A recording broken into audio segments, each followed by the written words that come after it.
Last Friday on KSFO, John Fund talked in part on an interview about the harsh treatment that he and other conservative news media received by the Democrats at their convention. It's hard to imagine, isn't it? That the party of inclusiveness and free speech for all could be such a hospitable guest. In addition to tonight's topic on voting fraud and integrity, maybe he can give us some insight on how it is to work with Democrats, the party of the donkeys. John has covered politics and government for many years as a reporter, an op-ed writer, TV, political analyst, and author. One of his ongoing concerns is actual potential voter fraud. And his current book, co-authored with Hans Makowski of Heritage, is entitled Who's Counting? As he mentioned during that interview last week, there are 10,000 lawyers hired by both parties ready to litigate any close election in November. And this vote counting business reminds me of one of Stalin's famous quotes. He said, "The people who cast the votes decide nothing. The people who count the votes decide everything." Tonight, John will talk about the possibility of election fiascos, reminiscent of those in Florida in 2004. So please join me in welcoming John Fund.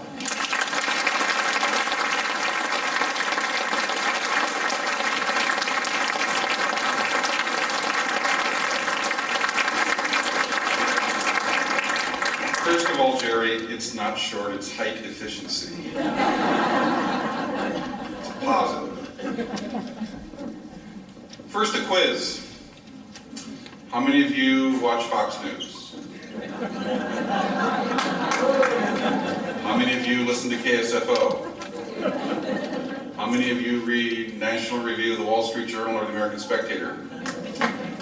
I think we've covered just about everybody in this audience, so it's the least I can do to come and thank you for helping to pay my salaries. Which you do. First of all, and this comes from the heart, this is coming home. I grew up in the Bay Area. My heart is still in California. I went to public schools throughout California, the Bay Area, college in Sacramento. I was a budget analyst in the California State Legislature, and yes, they drove me out of government into punditry. So it is good to be back among friends. I share something with all of you. I have never lived in a zip code where the majority of the people agreed with me. Now, first of all, everyone in this room is a patriot. It is a fine late summer evening, and you're here in the windowless hall. Very pleasant, but a hall. Listening to speakers on politics. That makes you patriots. So I'm going to speak to you as patriots.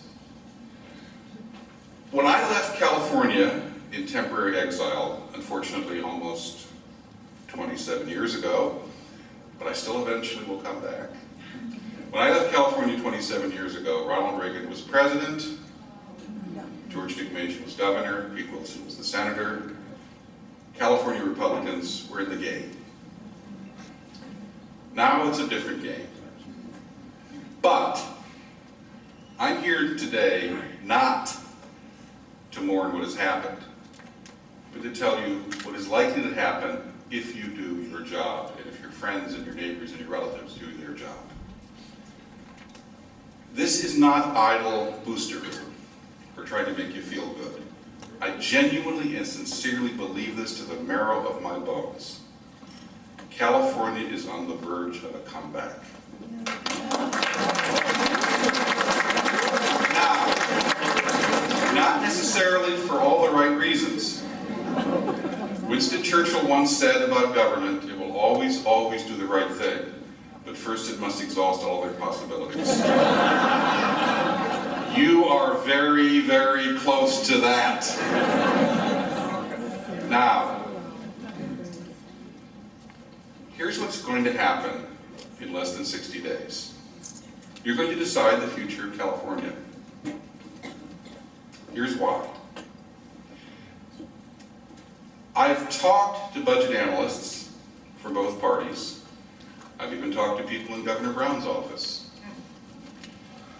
They have told me, believe it or not, if the tax increase doesn't pass this November, they have tried every gimmick, every dodge, drained every fund, forgotten every loose bit of change under the couch. They have done just about everything to avoid the day of reckoning. If they don't get this tax increase, they may actually have to think about doing the right thing.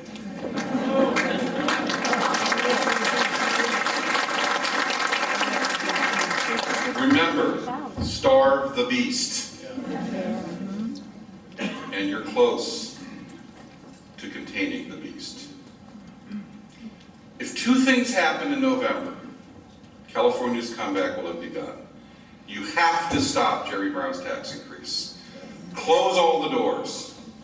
Government is like the burglar who goes through a neighborhood trying every door to see if it's open. All he has to do is find one. Shut the last door. Secondly, the second most important election in this country in November, after the presidential race, is Proposition 32, the Union Dues Initiative on the California ballot. Let me explain to you how important this is. This is not me talking.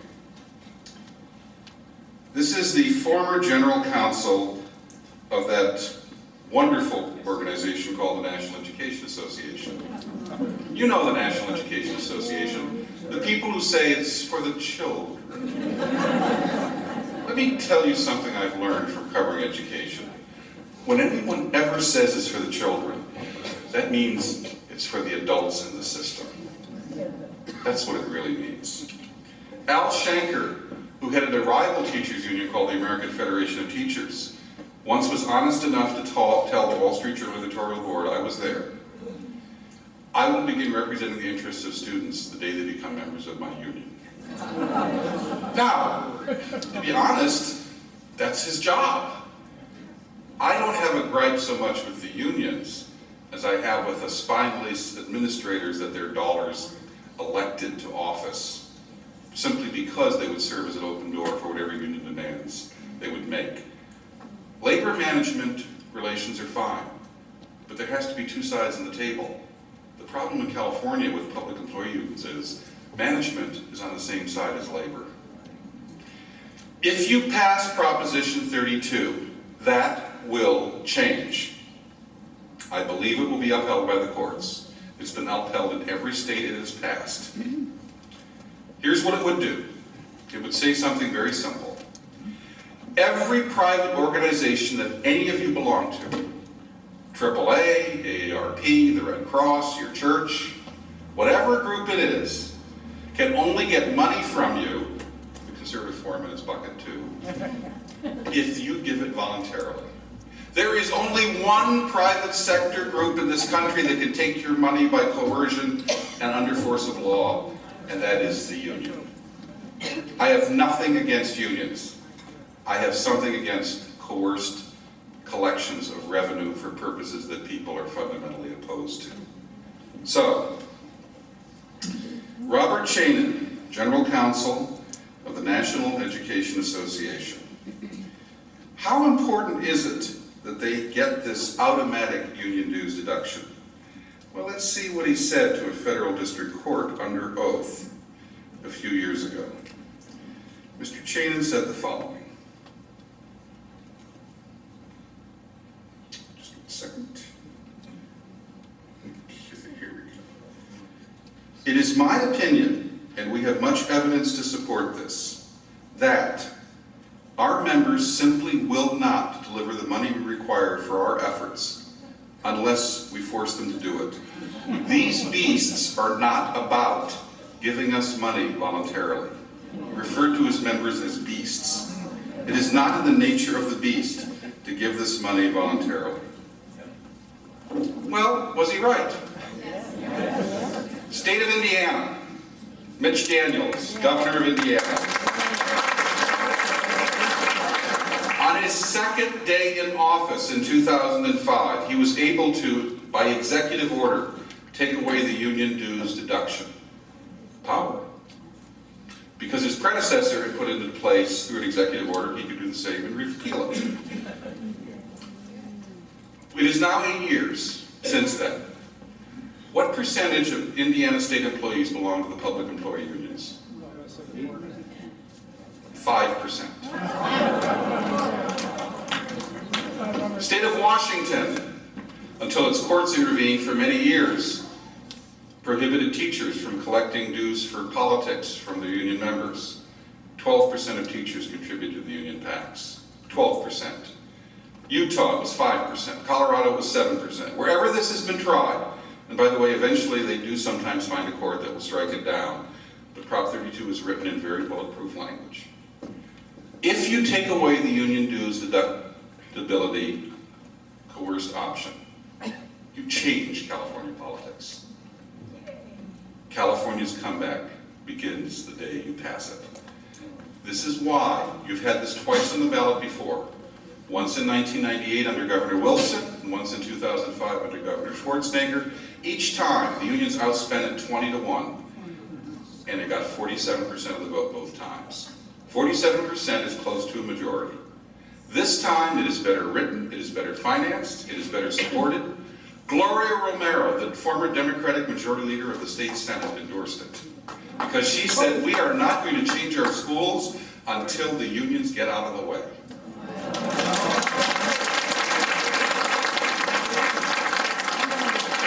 Now, I know some of you think the unions can't be beaten.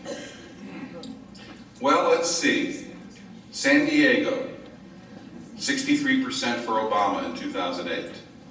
Voted 69% to curb union pensions in the primary.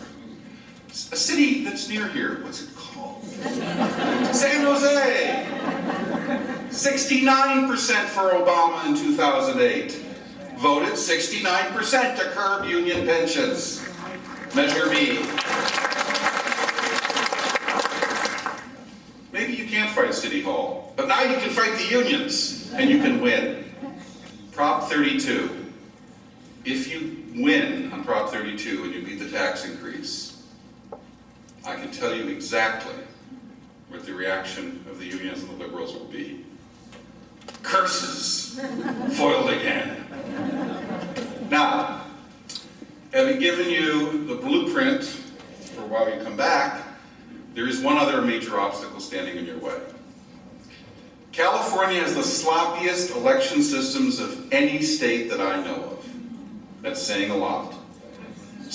There are about half the states that require some form of identification at the polls. About half the states don't. I can't find another one where it's illegal, as it is in California, to ask someone for an ID at the polls. You can be prosecuted if you ask the strange person who looks like a man but is voting for the woman's name. I realize there are many different complications here since I grew up, but you can't even ask them for an ID. California is an engraved invitation to voter fraud. It takes on many forms. How many of you are permanent absentee voters? Okay, I know it's convenient, but I think we have gone too far, and I'll tell you why. Did you know the permanent absentee voter list is public? By the way, when you vote absentee, you give up your right to a secret ballot. Just so you know that. Yes, there's no secret ballot. You have to, believe me, there's security envelopes. Don't believe that. Doesn't mean you shouldn't vote absentee, just know what you're doing. Permanent absentee ballot list is public. There was a state assembly race in the Central Valley a few years ago. Somebody got a hold of the permanent absentee ballot list for a certain political party. One that you might be familiar with. Some of you might even be registered in it. And they did a curious thing. There was a Democrat and Republican running against each other. It was a very close race. Someone mysteriously got a hold of the Republican permanent absentee ballot list and filled out new voter registration cards for everyone on that list and mailed them in. Why would they do that? Well, nothing changed. I mean, they just updated the records and put the new card in front of the old card. But when the permanent absentee ballot arrived and it was processed by the $7.25 an hour temporary clerks used to tabulate the absentees, Their job was to compare signature on the ballot with signature on the registration card. The signature on the registration card had an illegible scrawl on it. They threw out the ballot. They didn't inform the voter. The race was decided by 190 votes, and no one figured this out except by accident weeks later. The election was stolen by people subtracting votes from one candidate, not adding votes. Vote fraud can take on many forms. But of course, you know what you hear on MSPSMBC or whatever it's called. You know what you hear in the San Francisco Comical. You know what you hear in the lamestream media. There is no voter fraud. Of course, yesterday in the state of Maryland, a Democratic congressional candidate from the 1st District, nominated by her party, had to resign because it turned out that she had voted 4 times in 4 elections in 2 different states. She said it was an accident.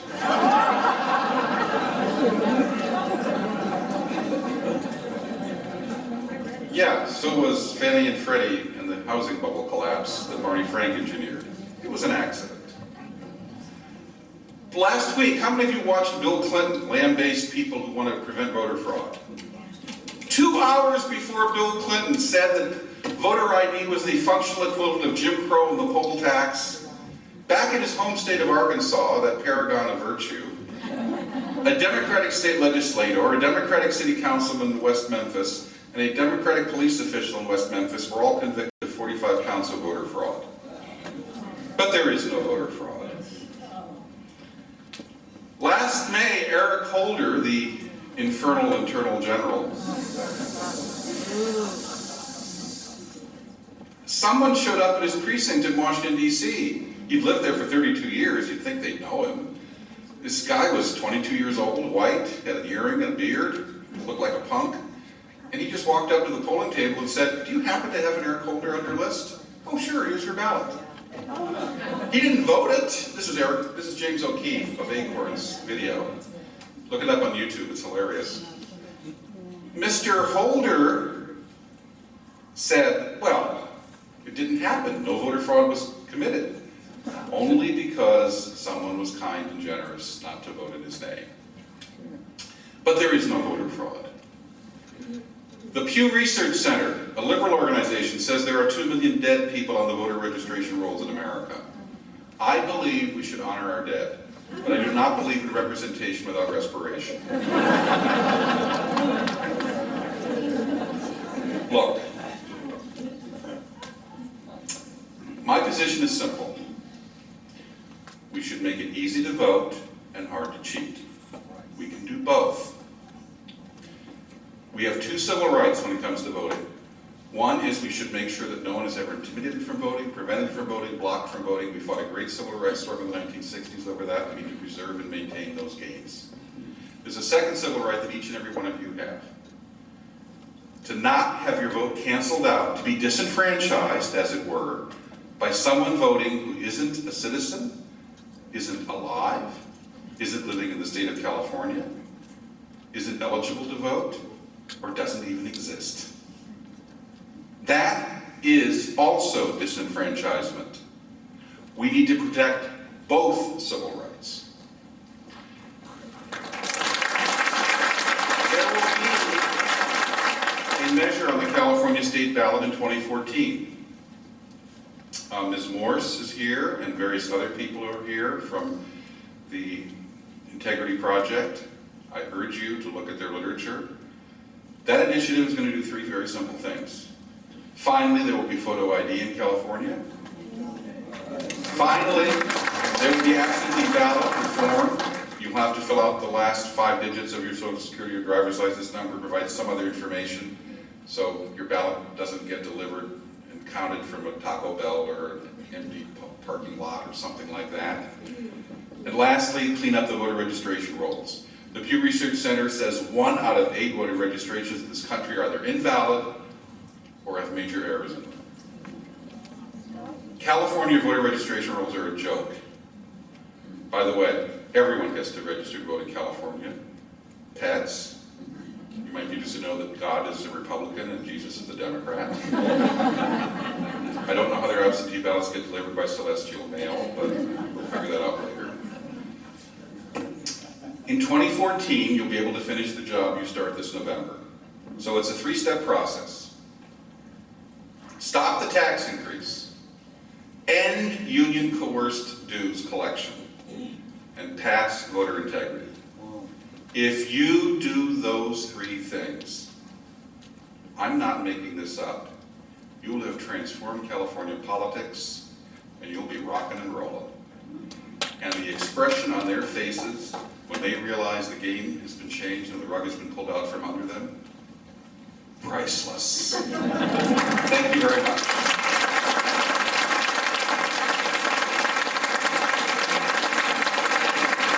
Now, you will notice that I have spoken less than most speakers.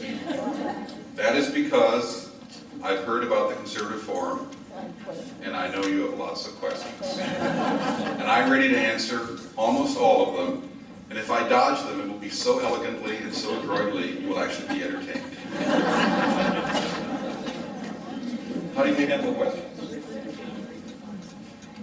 Let's see, Jerry and Richard will start collecting the, they'll be passing out cards and collecting questions. Young man Jack Mallory's doing here. While we're doing that, I will anticipate one question. Okay, before you get the question. Okay. Richard, Okay, fine. young man here. Ah, this is called the plaque. This is in certificate of appreciation presented to John Fund, distinguished guest speaker.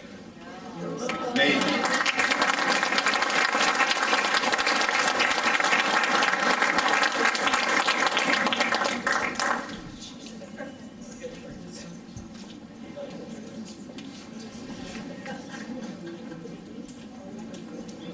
Thank you. Thank you very much. While you're collecting the cards, let me answer one question I know it was going to be asked. The polls are something that it's sort of like a train wreck. We know we shouldn't watch, but we watch it anyway. If you drive by it on the freeway. The polls, well, first of all, there are way too many of them. We don't know who pays for them, we don't know where they come from, we don't know the methodology, we don't know when they were taken sometimes, and I'm here to give you a very short primer on the polls. First of all, pay no attention to any one poll. First of all, they all have a margin of error. If the election is at all close, it renders it temporarily meaningless. If you want to pay attention to the polls, go to realclearpolitics.com and look at the average of all the polls. That may tell you something. What the polls will tell you now is Obama has, after his convention bounce, 2%, 2.5%, 3% lead, within the margin of error. The margin of error means we don't know what the election will be, because it's a 3.5% difference either way. If you survey 1,000 voters, it doesn't tell you anything. Other than that, you have to work harder. Second point about the polls. About Labor Day, all the polls move from registered voters to likely voters. Because only about 2 months before the election can you start asking questions which tells you how many people will actually show up as opposed to how many people will tell you that they will show up. It will shock you that people don't like to give pollsters the following answer. I'm apathetic, I don't know what I'm doing, I don't care about voting, and I'm not going to show up. For some reason, they just won't like to give that answer. I'm not saying they're lying to the pollsters, I will say they're engaged in an alternate conceptualization of reality. So, we have to figure out, of the registered voters who say they will show up, about a third won't. So we got to figure out who those third are. It's a messy transition process, you have to wait it, each pollster has his own methodology on doing that, but it ends up in this transition from registered voters to likely voters, you get all kinds of anomalies. The Gallup poll on Monday said Obama suddenly had a 6-point lead among registered voters. The likely voter screen is more Republican. The ABC Washington Post poll that came out this morning had likely voters and Obama had a 1-point lead. Two different survey methodologies, apples and oranges. Secondly, the undecided voter. We are told over and over again there's only 2, 3, or 4, or 5% undecided. Yeah, after the pollsters get through torturing the people and forcing them to choose. Look, I'll be quite honest with you. I've sat in these polling rooms and I've seen the process. Bismarck was wrong. He said there are 2 things you should never see being made. Sausages and laws. I will add a third, polls. Doesn't mean polls aren't useful, but you gotta know what your ingredients you're putting into the sausage. So, the polls will say, well, if you were forced to choose, if you had to pick someone, who would you choose? Look, 100% of the people know who Barack Obama is and have an opinion of it. 80% of the people have an opinion of Mitt Romney. Some of those 20% are going to end up having a negative opinion, but some of them will have a positive opinion. Romney has room to grow his support. Obama has very little room to grow his support unless the debates go very well for him or there's a foreign policy crisis we don't want to contemplate. Now, here's the iron rule of presidential polling. At least it's worked every election since modern polling was invented. Here's the iron rule. It doesn't matter how far the incumbent is ahead of the challenger. It matters whether the incumbent is below or above 50% on 2 fundamental questions. Do you approve of the president's job performance, and do you believe he deserves re-election? Now, I'm shocked. We'll put you down as undecided. Now, Barack Obama for 2.5 years, with every single week, if you take the weighted average of the polls taken, with the exception of the week that Osama bin Laden was killed, Barack Obama has been under 50% on those 2 questions, every single week but one. Now, presidents with approval above 50% win. Their names are Richard Nixon, and Ronald Reagan, and Bill Clinton, and George W. Bush got up to 51% at the last little bit before the 2004 election. He ended up with 50.8% of the vote. Presidents with approval ratings below 50% are named Gerald Ford, are named Jimmy Carter, are named George H.W. Bush, and are named Barack Obama.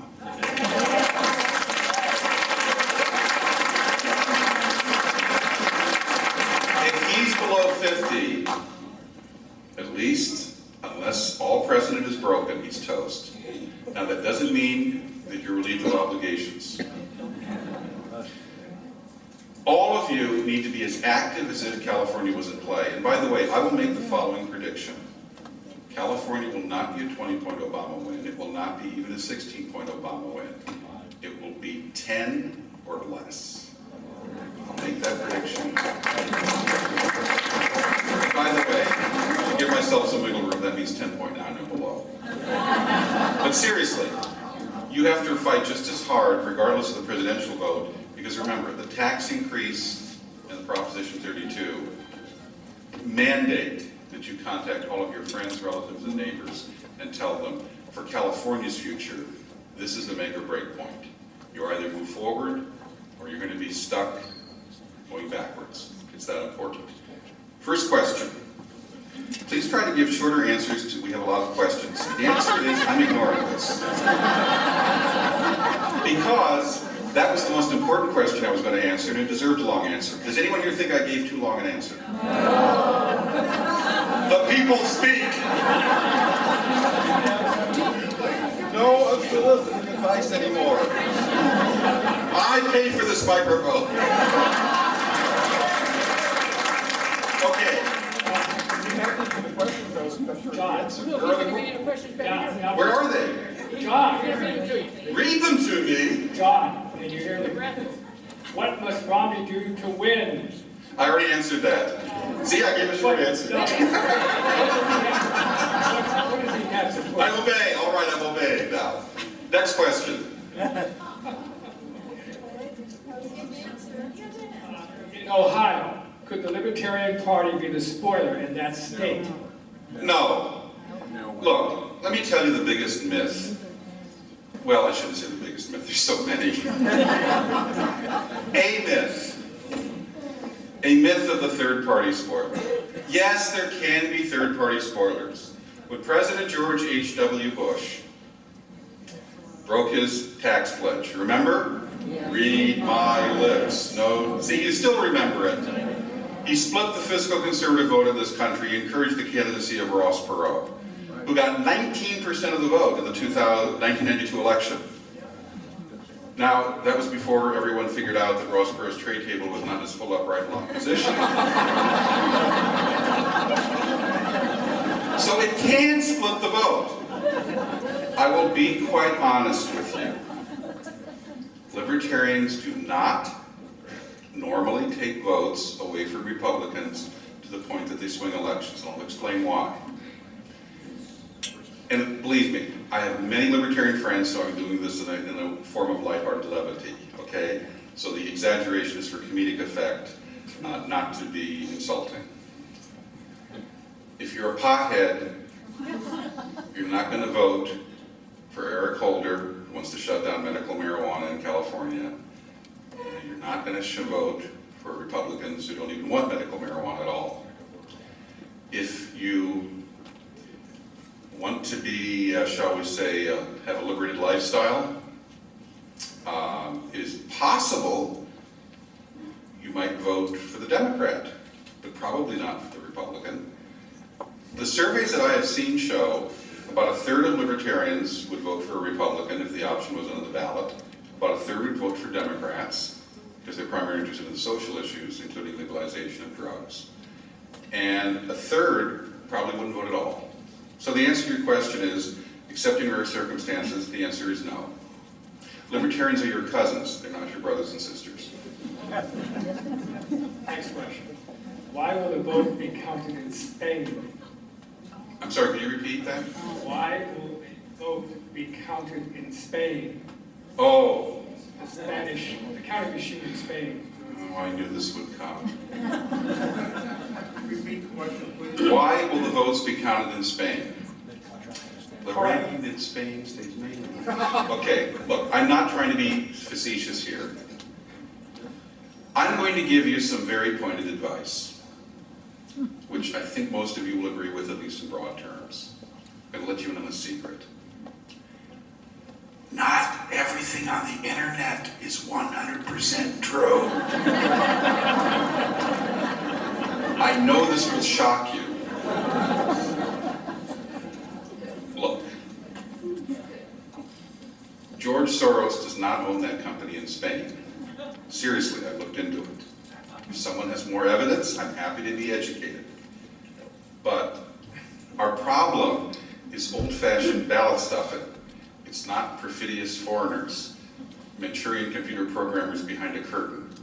Yes, there are problems with electronic voting machines. Yes, we need open source software. Yes, we need a paper trail. But we really, really have other things to worry about. I've studied this issue. I know that there can be problems with electronic voting machines, but they're not the problems that you've heard about on the internet. They're other problems. Next question. Do you know the current ratio of union money and non-union money vis-a-vis Prop 32? How much money are unions? Well, first of all, money is irrelevant when it comes to union spending in politics because so much of it is in kind. How do you put a price tag on 500,000 foot soldiers canvassing a neighborhood? You're not paying them. Well, actually you are, but you're paying them, I should say. But the union isn't paying them. So the answer is, all we know is in direct spending, they probably outspent the Paycheck Protection Forces in 1998 and 2005, 15 or 20 to 1. My best guess is the ratio will only be 9 or 10 to 1. You can win that. All you need is enough money to blunt their message and to get the facts out. I think your odds of winning Prop 32 are a little bit better than 50-50. And you will win if you do your job and you contact your friends and neighbors and your relatives. If you don't, well, you know what they say about everyone serves a purpose in life, even if it's to be a bad example. If you lose this race, that will be California's epitaph. It will be a bad example for all other states to avoid.